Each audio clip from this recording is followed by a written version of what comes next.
డ్రైవర్లే డైరెక్టర్లు కల్తీన ఈ గుట్టు రెట్టవగానే సంస్థ మాయాజాలం అక్రమాలు బయటకు రాకుండా సెల్ ఫోన్లు ధ్వంసం పేరు ఏఆర్ డైరీది ఉత్తరాఖండ్లోని బోలేబాబా నుంచే నెయ్యి సరఫరా వైష్ణవి డైరీకి వచ్చాక సీళ్లు మార్చేసి మోసం తీతీదేకు కల్తీ నెయ్యి సరఫరా కేసులో వెలుగులోకి రిమాండ్ రిపోర్ట్లో పేర్కొన్న సిట్ వైష్ణవి డైరీలో వాటాలు ముందే కొనేశారంట.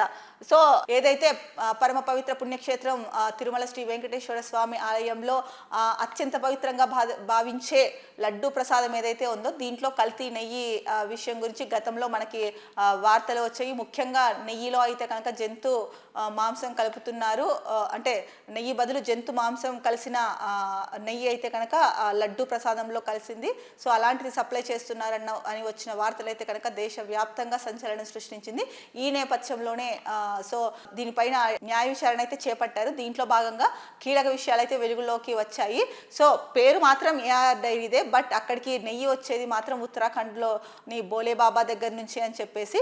ఇంకా సో ఈ నెయ్యి ఏదైతే ఉందో అంటే పేరు మాత్రం ఏఆర్ డైరీది, వచ్చేది మాత్రం ఉత్తరాఖండ్లోని బోలేబాబా నుంచి వస్తుందంట. అక్కడి నుంచి నెయ్యి సరఫరా అవుతుంది. బట్ అక్కడి నుంచి వచ్చిన తర్వాత వైష్ణవి డైరీకి వచ్చేసిన తర్వాత అక్కడ సీల్ మార్చేస్తున్నారంట. సో అక్కడ సీల్ మార్చేసి మోసం చేస్తున్నారు. సో ఆ నెయ్యిని సో తిరుమలకి పంపించేస్తున్నారు. మరి అసలు టెండర్ దక్కించుకున్న తర్వాత తిరుమల తిరుపతి దేవస్థానం గురించి ప్రపంచవ్యాప్తంగా ప్రతి ఒక్కరికి తెలుసు.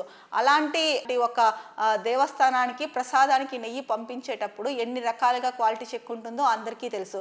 దీన్ని కూడా ఉల్లంఘించి సో టెండర్ దక్కించుకొని నెయ్యి వేరే దగ్గర నుంచి తెప్పించుకొని సీళ్లు మార్చేసి ఇంకొక కంపెనీ పేరు మీద పెట్టేసి ఇంత చేశారు. సో ఇంత కీలకమైన విషయాలు వెలుగులోకి వచ్చాయి. సో దీన్ని బట్టి చూస్తే ఇంకా ఎన్ని విషయాలు వెలుగులోకి వస్తాయో, ఇంకా ఎన్ని ఘోరాలు జరిగాయో ఈ నెయ్యి విషయంలో, అంటే ఈ కల్తీ నెయ్యి విషయంలో అన్నది ఇప్పుడు ప్రతి ఒక్కరి మదిలో మెదులుతున్న ప్రశ్న. ఏది ఏమైనప్పటికీ కూడా సో ప్రజలు అత్యంత ఇష్టంగా ఆరాధించే వెంకటేశ్వర స్వామిని అలాగే తిరుమల లడ్డు ప్రసాదాన్ని కూడా వెంకటేశ్వర స్వామితో సమానంగా భావిస్తారు.